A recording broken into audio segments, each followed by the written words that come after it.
Birinchi navbatda Wordga kirib, вставкаdan рисунки, эти устройства, расположение файла,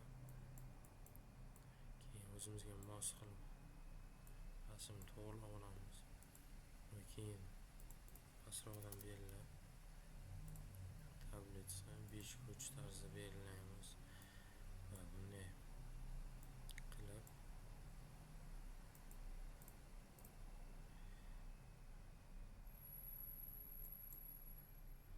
внутренний qilamiz. Keyinchalik esa buni hammasini tanlaymiz va buni внутренний qilamiz. Yana mana rasmni oq qilamiz mana yaxshiroq qilish uchun. Va keyinchalik esa bu pastdagisini ham belgilaymiz. Bunda ham granitsalarni yo'q qilamiz. Внутренний qilib keyin shaklni o'zimizga mos holda to'g'irlab olamiz.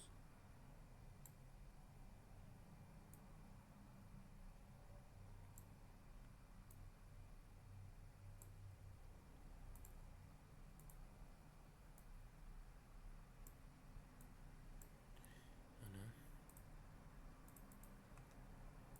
va keyinchalik esa bu yerga xohlasak table deb yozamiz. Table joyini o'zimiz xohlasak o'rtadan qilib yozsak bo'ladi va bu yerga 5 va bu yerga o'rtaroqdan qilib 5 va bu yerga 54 va bu yerga chekkadan 42 qilib yozamiz. 42 va keyinchalik esa bu yerga xohlasak emojini qo'yishimiz mumkin va figuralarni qo'yish uchun pastroqqa tushamiz va stavkaga kirib figuraga kiramiz. Silindrda chizib olamiz.